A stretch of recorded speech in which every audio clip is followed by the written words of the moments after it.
You're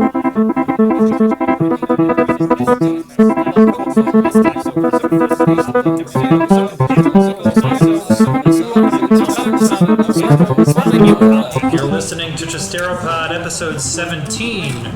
I'm David Kulma. The other guy is Dorian Wallace. Word up. Eating some food. We're composers and leftists, and we talk about politics and music, and apparently Facebook battling. How's it going today, Dorian?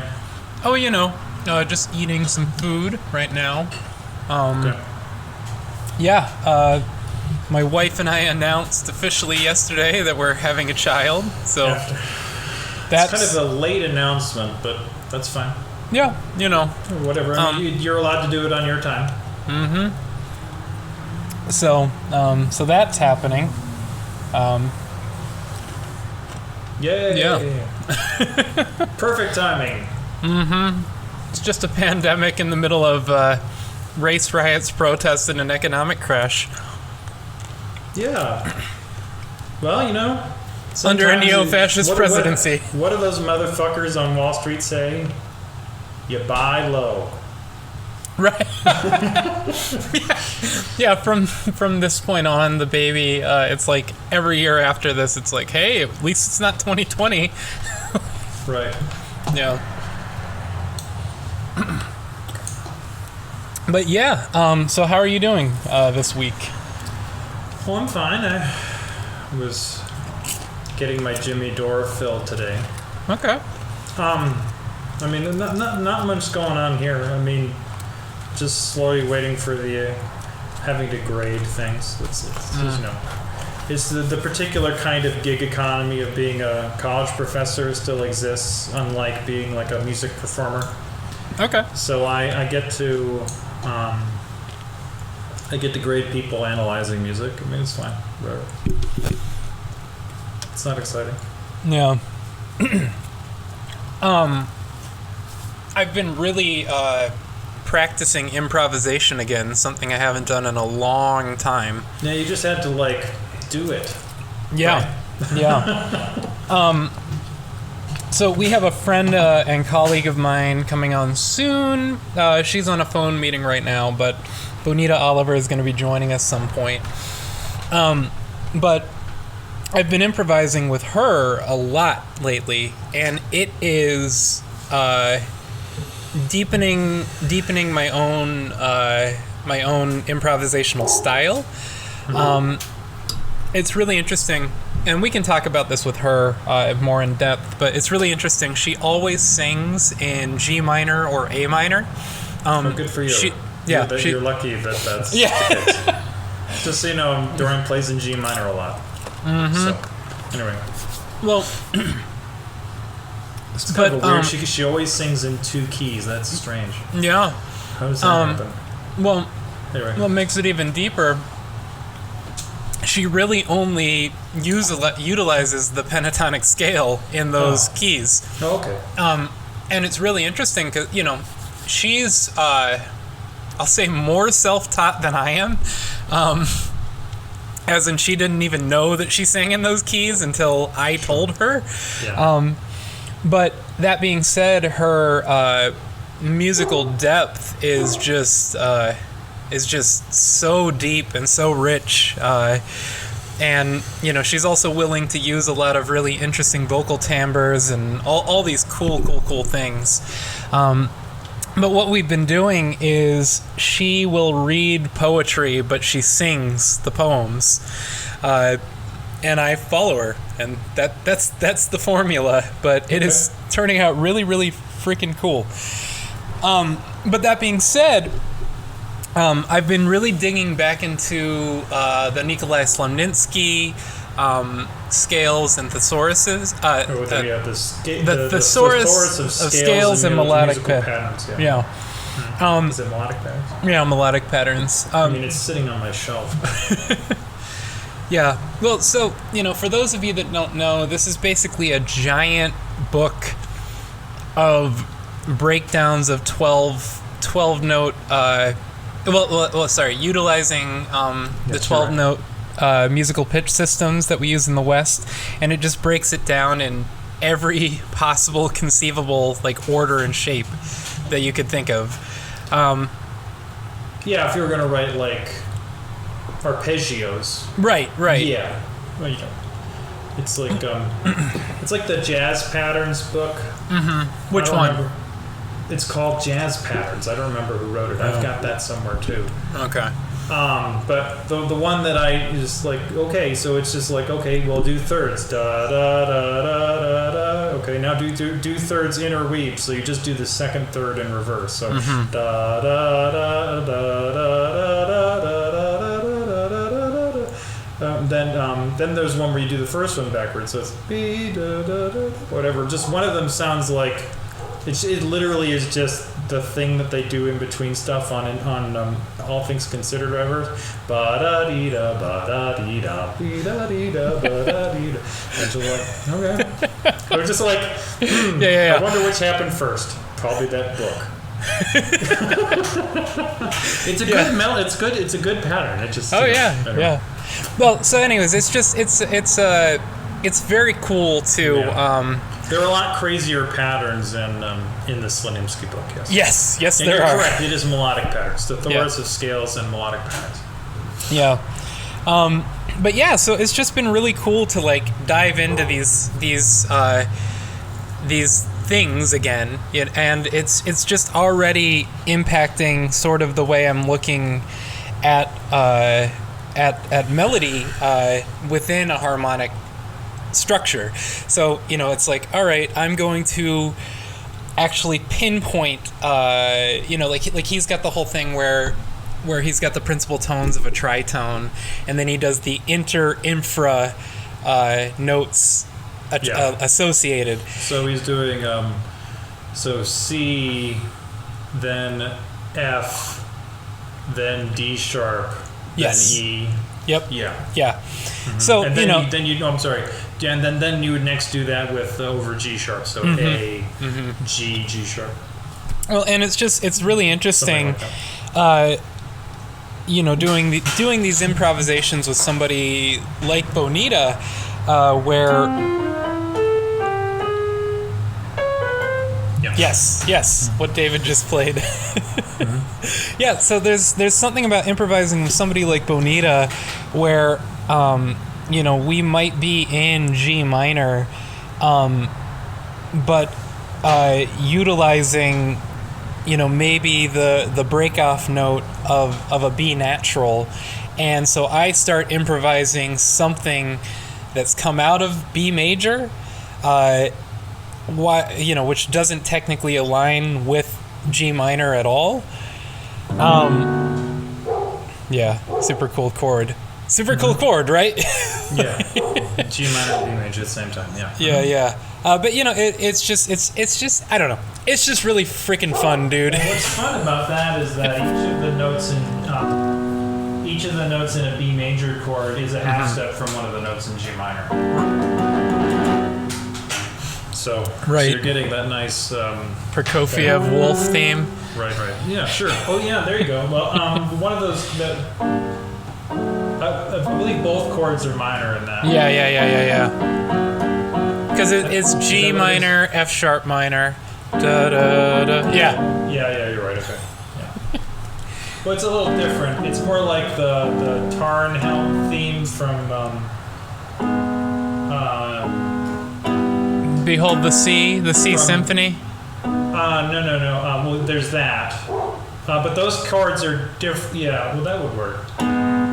You're right. It would be like the Vaughan Williams' C Symphony, which goes from B flat minor to D major. Mm-hmm. Yeah. So that it's that motion. The other one I was thinking of is the Tarnhelm motive from the Wagner's Ring, which is going from G sharp minor to E minor. But the two examples we just came up with were ones where the chords are the same quality, and you only get that half step motion in this particular way when they're opposites. Yeah.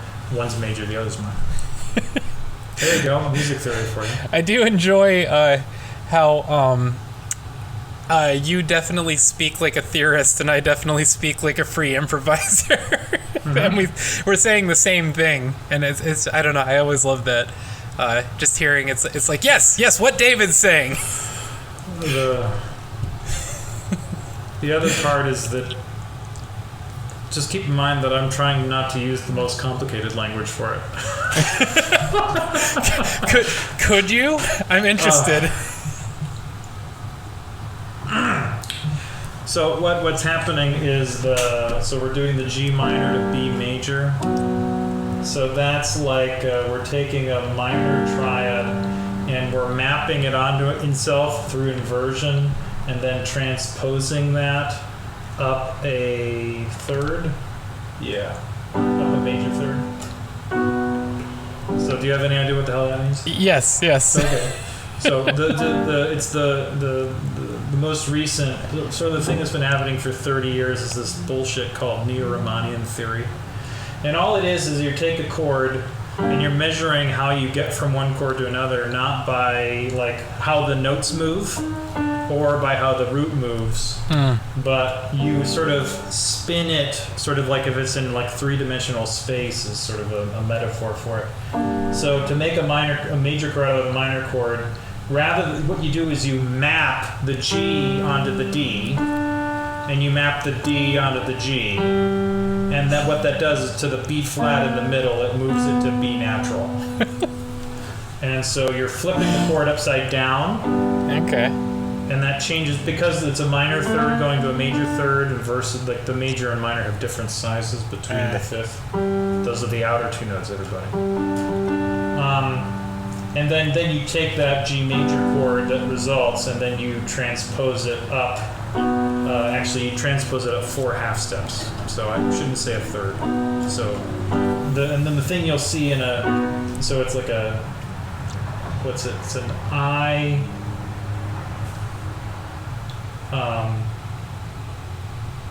IT4 or something. Oh, I always forget the there's like stupid symbols they came up with for you do an inversion and a transposition. Is that inversions are always plus a transposition.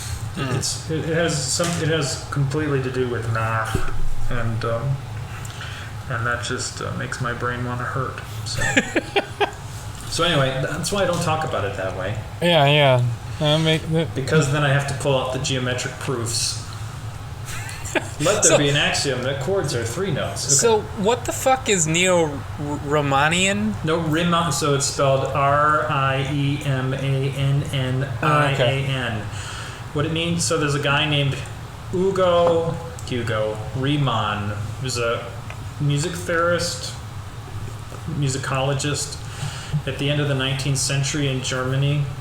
He's really one of the more important ones in the history of Western music. He came up with what we basically call harmonic functions. So when we have the we group chords into 3 groups. One we call tonic, another dominant, and then there's another one we either call subdominant or predominant. And all it just means is that I can make music by going like this. Yeah, and I did tonic, dominant, tonic. And if I want to make it more complicated, all I got to do is... And so I added a predominant, because that chord goes to 5. Okay. The dominant. So he's the guy who came up with that idea. Okay. Or at least the one who explored it the most in depth to hedge as much as academics should. And but he also was really interested in this idea of the minor being generated from what's called the undertone series. So the overtone series is the physics of sound, about how the way that when we play one note, there are actually a lot of different pitches, which is why some notes resonate more with others. And so music theorists in the 19th century had a really big problem with the fact that they could generate major chords and major keys easily from the physics of sound, but that minor chords made no sense because you don't actually generate a minor chord through the harmonic series anywhere close to something that would be rationally logical to use. Okay. So they created this idea of what they called the undertone series, which if you get really in depth with some microtonal crazy people, they'll say that it actually does exist. But most everybody else has decided that the undertone series doesn't exist, and that's where you get the idea of when I was talking about the chord inverting, that comes from him in a certain way. So they were applying the sort of 1960s overemphasis on math as a way to sort of justify academic things like music theory, and they were applying it to this idea of there being that inversion is an important operation. So it's really almost has nothing to do with Riemann, other than that some of the categories come from him, but the actual theory itself is pretty much brand spanking new. That is 40 years old. If you want to go, so there's a name. If you want to go read a book that, unless you're a major in math, that you won't understand, go read a book called Generalized Musical Intervals and Transformations by David Lewin, Lewin. Okay.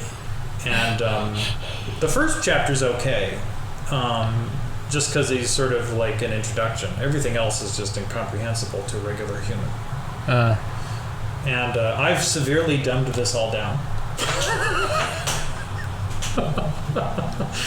Anyway.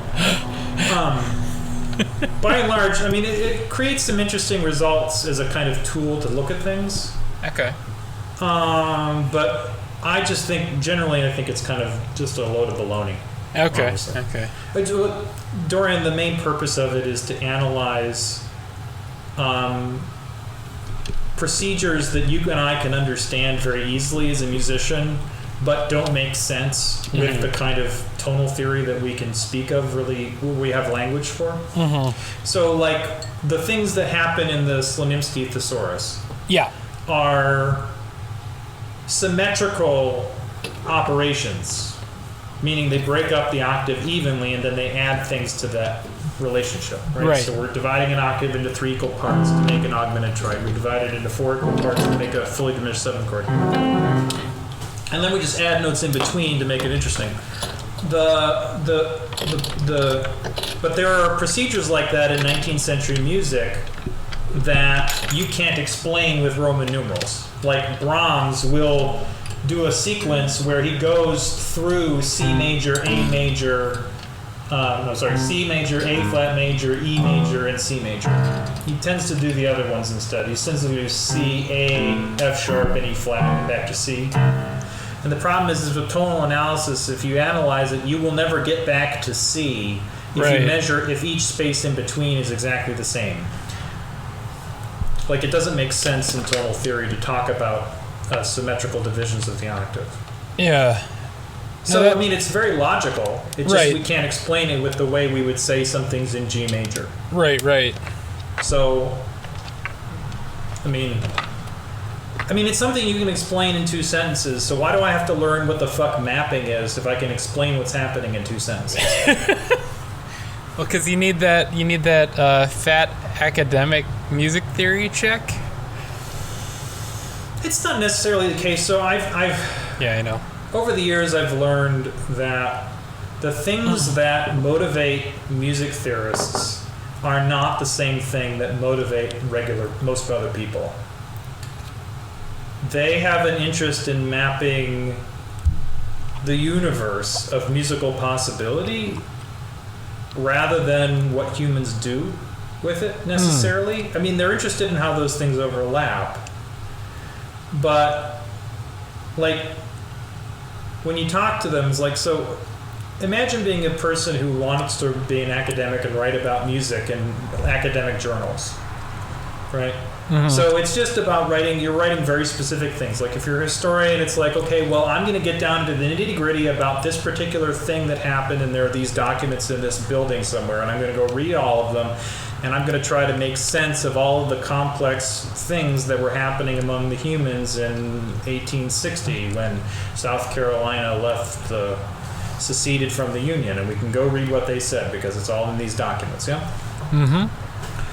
And musicologists basically do the equivalent of that. It's more elaborate now, but that's one of the main things they do.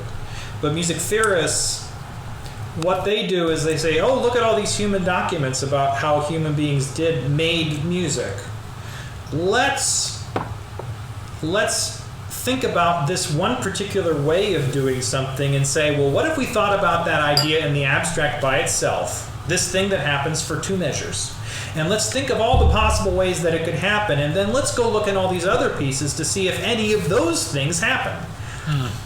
And what we do is and then you find that there are, of the 10 possibilities you came up with, composers have utilized 4. I mean, this is only one way of doing this. Yeah. To me, it's always been back-asswards in my mind. It's sort of like they want to. It's sort of like it's like the string theorists in physics, right? They're theoretical physicists, and they posit a thing you can't prove. And we all still take them seriously. I'm not sure why. Right? I mean, there are people who are trying to come up with ways to verify whether or not it's possible, like to get down past this, like whatever that subatomic level of strings supposedly. But it's not like. I mean, it's hardly science if you can't disprove it, or if you don't have a method to attempt to disprove something. Right? I mean, that's the entire scientific method is about disproving falsifiability. Yeah, right. And so music theory doesn't necessarily, but because music theory is a humanities, it doesn't require falsifiability, as much as Freud needed it, right? Although technically psychiatry has become a science, to a certain extent. Well, Freud has actually mostly been disproven. Right, that's what I mean. Yeah. So it's that so it means that in a certain sense, there's a certain way in which some music theorists operate that is about a posited set of possibilities, but it doesn't require necessarily there being verifiable data from what humans do when they make music, because the structure itself is just interesting. Right? It's like doing the most high-level mathematics, and it doesn't have to do with anything. It's just because of all of these axioms are true, that means that we can do this with the mathematics. And then you say, well, what does that have to do with anything? And they say it doesn't. I mean, it basically is that kind of thing. That makes sense. I mean, it's not a bad thing. I mean, it's just, in the end, it's, humans like doing things to know different things and to imagine things that don't otherwise exist. And this is just one way some humans do that. No, and it's a major part of human evolution to be able to think abstractly. Right. That's a good point. Yeah. So, that's... I mean, Chomsky, actually, I'm actually not talking about him as an anarchist thinker right now. As a linguist, yeah. Yeah, well, as a researcher for cognitive psychology, but he speaks on music, dance, language, and mathematics all came from the same innate place that put human beings above other animals, that became our tool for abstract thinking, which really enhanced to our survivability, because we lacked so many of the other tools that other animals had. But it was actually. Have you seen the Chomsky and Kronos quartet video? I think you've told me about it, but I haven't. Yeah, it's not very good, as far as artistically satisfying. Oh, Bonita's on. Okay. Yeah, let's see. Well, technical difficulties. We will have Bonita on next time. So we were talking about Chomsky?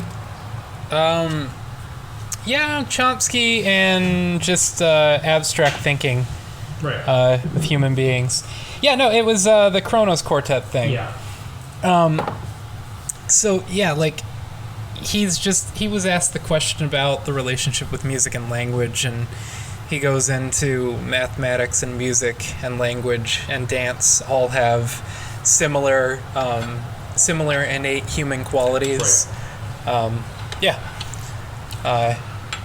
And of course, then it goes into, if you do want to look at the capitalist version of things, it's language and mathematics are things that apply more to the left hemisphere than the right hemisphere, whereas music and dance apply more to the right hemisphere versus the left hemisphere. And which makes you money in a capitalist system? Not the arts. Not the arts, right? Well, Yeah. I mean, the arts can make you the thing if you use it as the surface of the other side. Mm-hmm. Mm-hmm. Right. Well, just think about it. It's like, Did I talk about I watched that stupid Space Force show? Yeah. Did I mention that on the podcast? Yes. I don't remember. Just like yeah. that whole stupid show is premised on Russiagate being real and not some ginned up bullshit. I'm just like, what are comedians doing if they're doing that? I mean, it's just it's not very subversive. Let's put it that way. Right. Well, yeah. I don't want to do the back in the old days it was so much better. No, it wasn't better. Yeah. No, but I will say, instead of using that argument, I will just say two comedians who I have great respect for is George Carlin and Bill Hicks. Could you imagine them doing a Space Force show? I mean, it would be completely different. Yeah. That was the thing. But, George Carlin was Mr. Conductor after all. Right? Yeah. I hate kids. I fucking hate kids, and I should know. I was Mr. Conductor. Yeah, so it's just a Yeah. bunch of silly crap. So, so it's as a person starting a music theory doctorate in a couple of months,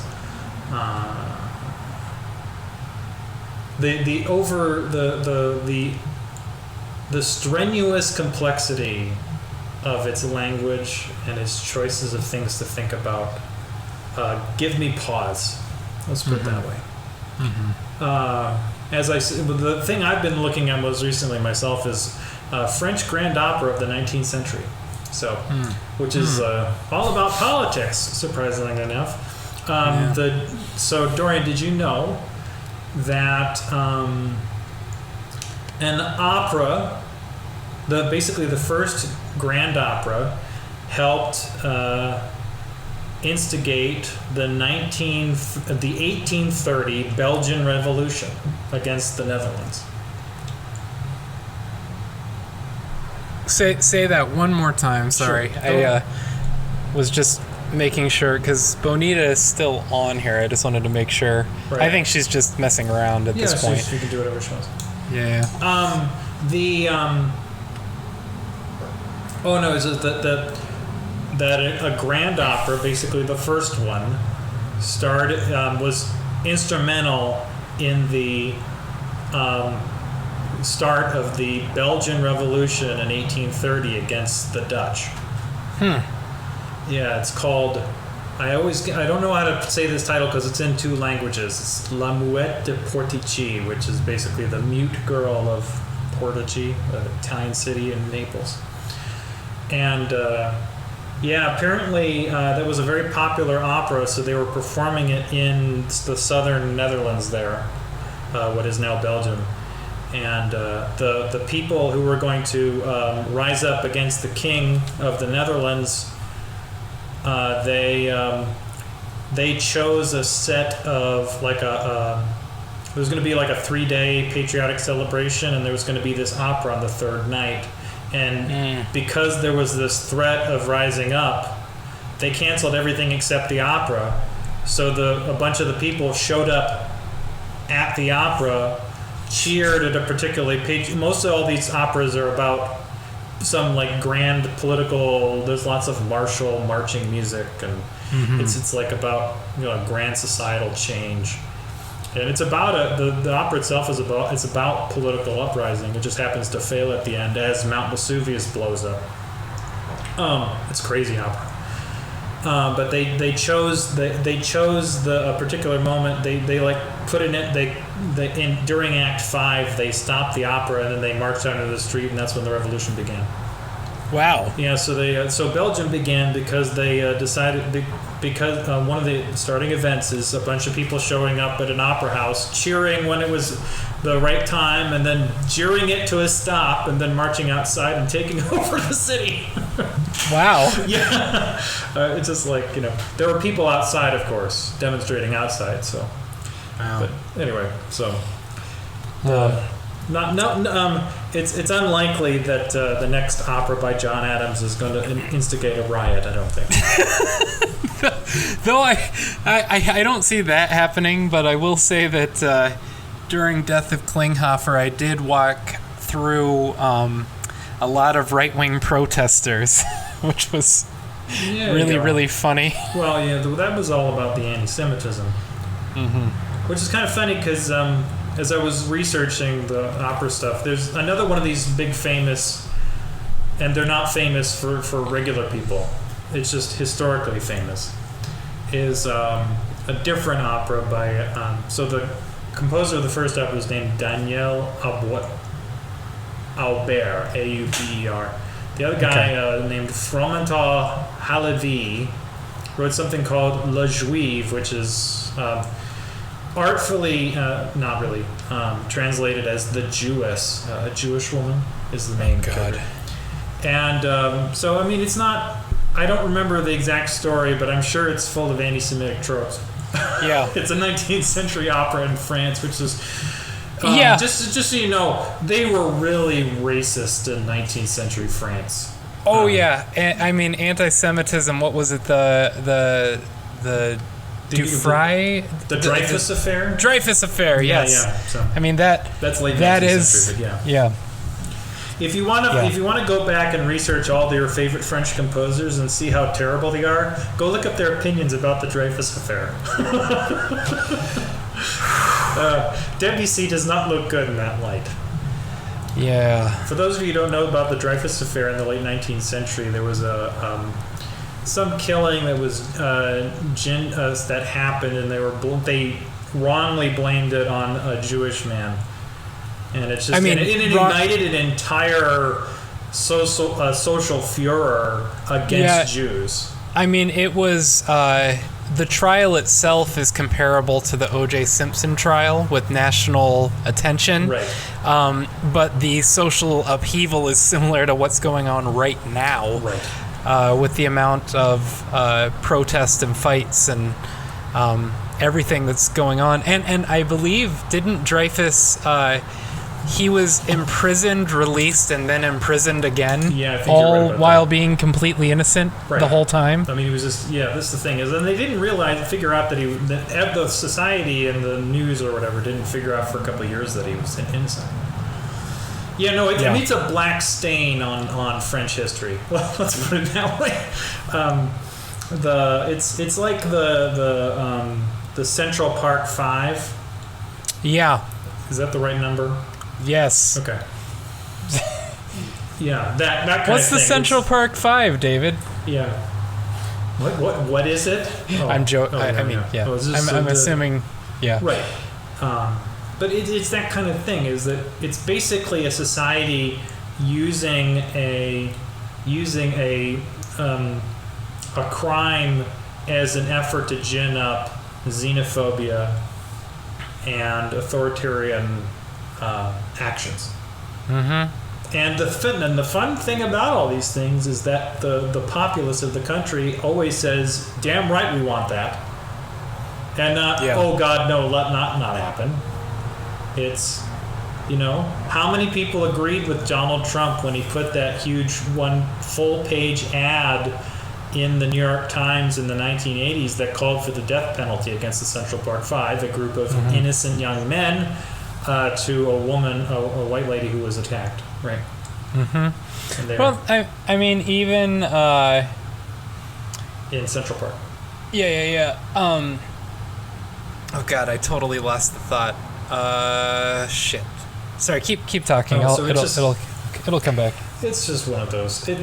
So That's the thing that's interesting about French grand opera. Although most of it's not performed anymore. I mean, just like almost never, random revivals here and there. But it was hugely popular for 100 years.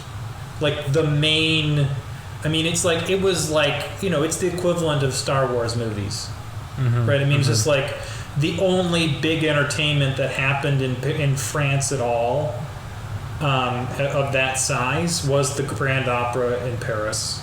Yeah. And that was like, that's where you got all the famous tunes that you'd hear on the street from.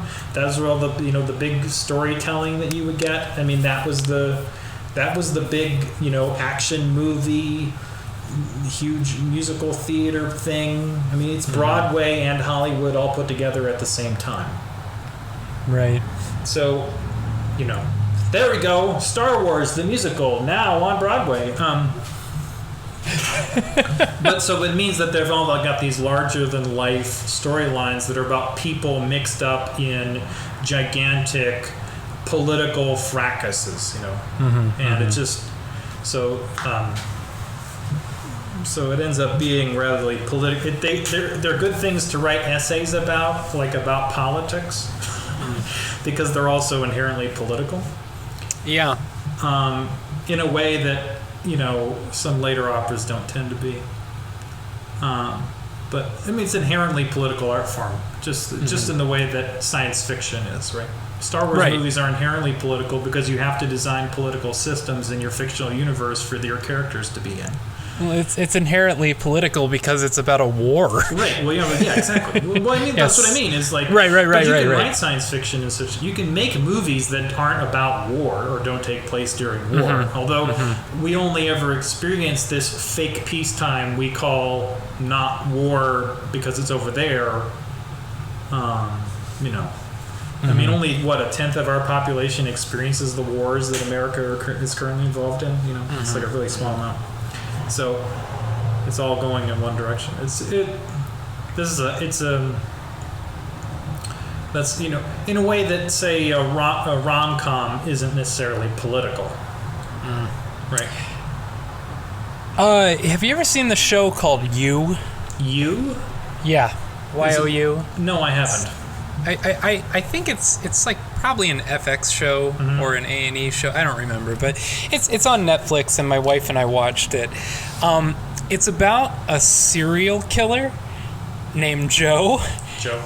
And it's all from his point of view, and he just talks about the girl he's stalking as you. But the reason I just brought this show up is that the writer's room, the thing they did was and the showrunner is a woman, I forget her name, but basically she had been working with somebody, or she was watching some romantic comedies and came to the realization that rom-coms are fucking terrifying if you actually follow through with what the guy is doing, always being in the right place, hiding outside of somebody's window, doing these criminal acts just to be around this woman who can't stand him. So what You does is they do rom-com stories, except you see what he does when he's not, like, when it's not all the cutesy shit. Like, you see him, like, breaking into her house, and, like, it's like, it's a pretty brilliant show. I'm not going to front. One of the classic visual images from a movie, an old rom-com like that is, it's the one with John Cusack, and he's holding up the boombox. The boombox. And it's just like, that's not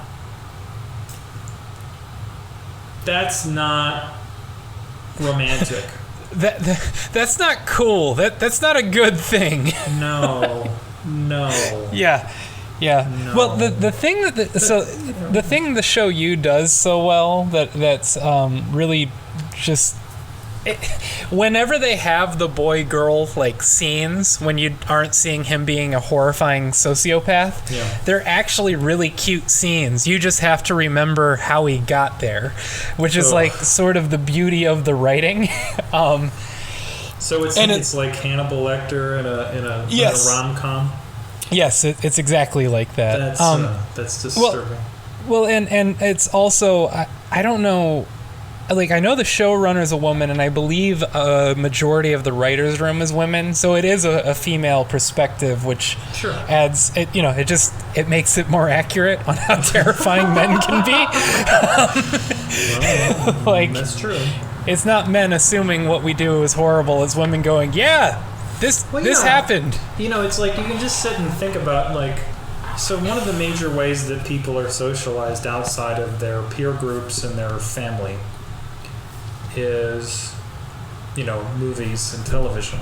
Mm-hmm. Media. And if you take in, and if you just sit and you watch old, like, movies that are intended to be for teenagers to watch, and you watch the way that, comedy movies and romantic comedies and all these things that are intended for this younger audience, and you just see how the way that men treat the women during these things. Mm-hmm. I mean, all of it is creepy. Like, the nice guy is creepy, the mean guy is creepy. James Bond is a rapist. James Bond is a rapist. What I was thinking of is, you've seen the Nerds movies, right? Oh yeah, Attack of the Nerds. Revenge of the Nerds. Yeah, of course. So Revenge of the Nerds, there's a classic scene, which of course is a rape scene, which is, so the nerd has the crush on this main, the captain of the football team character. I don't know if he is that or whatever. His girlfriend. So the beautiful woman that has no character in the story, and so they set it up that the main nerd guy is going to break in and put a mask on and pretend to be her boyfriend and have sex with her, and it'll be so good that she'll fall in love with him instead. And of course that happens, and it's played for laughs, and he gets the girl in the end through rape? I mean, it's rape. I mean, what? So here's the deal is that... Yeah. This is the most pernicious part about, this sort of incel culture that exists now. Mm-hmm. This group of people that are like, women won't have sex with me, therefore the world is terrible. And it's like, okay. I mean, you could do something about that, be better. But the other part is that it's based in this idea that there are maligned men that have lost prestige, and therefore the women are the actual people that have power. Mm-hmm. And so the women are denying them their rightful sex, right? And it's that kind of movie that fills into that kind of shit. Mm-hmm. Right? It's this idea that the nerdy guy, the guy that's not the best one, he's not charming in public, he doesn't look handsome, right? The person who's and to be honest, most human beings are not like the people in the movies, right? They don't look like those people. They're not as charming as 10 people in a writer's room plus all the ghost edits that happen that you can do in a movie. So most people are not like that, and I don't have a pretty girlfriend or whatever. I don't have a woman who loves me, and so it's this, so that this movie fills into this idea that they're somehow, that because the nerds themselves are the heroes of the story, that they somehow deserve to win women in this malicious way. Right? By being a hero, you can do this morally reprehensible thing. Yeah. No, and you should be liked for it. Look at Disney movies. I was thinking about Aladdin recently.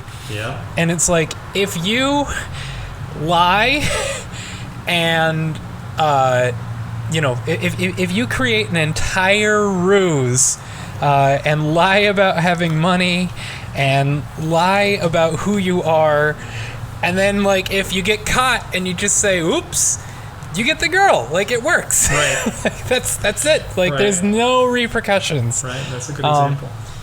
You know. Goodness. Yeah, and could you imagine a film in the reversal, like the ugly girl finds the beautiful man, and ends up saving the day? Like, could you imagine the repercussions that the awful incel and men's rights groups would have against it? Well, you don't even have to go to them. All you have to do is go to the history of films and movies of the 20th century. Here, do you ever see Ghostbusters 3? No, I haven't. That's exactly what happened. Look up Ghostbusters 3. It's literally a decent movie. But it had such an uprising that a lot of the stars in the film had to delete their Twitter accounts because of the amount of hatred they were getting. Who's the guy who played Thor? The really one of ripped those guy. One of the Helmsworths. Yes. So he is like that exact story is in Ghostbusters 3, where he's kind of the dumb. He plays the dumb blonde character, except it's him in a role filled by a whole bunch of women, and it's literally spoken about as just the most horrific thing that you could ever do to men. Like, it's dehumanizing to men, and it's like this is every fucking movie. Like, this is every movie of the 20th and 21st century. Right. Like, how it's portrayed women, but it happens in one movie, one very like decent movie. Like, so here's the deal, Dorian, is that so this is the thing that I always think about when we're talking about this sort of this very particular. So this kind of thinking is pretty much just a very kind of, it's a particular kind of right-wing thinking, right? This kind of attempting to maintain older social mores, and so men aren't supposed to be treated this way because they're men, blah, blah, blah, blah, blah, all that kind of stuff. And the thing I think about it is the reason they're upset is because that movies for so long represented their point of view. And now they only do that 80% of the time. And now there are world popular movies that don't do it at all. And that is an affront. Because what is it? A woman who acts outside of her station or does something weird or crazy or strange, like most men do in almost any movie you can think of, they always have to, one of the few things has to happen to them at the end of the movie. They either die, are horribly maimed or something, they like meet their fate, or they are completely restored to honor and are willingly fulfill their social role of being a woman that meets all the conservative requirements of being that person. I mean, it's the same is true of any kind of sexually aberrant man. Like, so any man that is clearly in some sense not straight meets these kind of ends in these movies, right? So it's, the idea that that's no longer the case is just disgusting. It's just think about our society from the point of view of a white supremacist. Okay, I just said that sentence. I'm sorry. If you're thinking about our society from the point of view of a white supremacist, what do you think? Probably something like this. What's wrong with all of these white people? We all used to be white supremacists. What happened?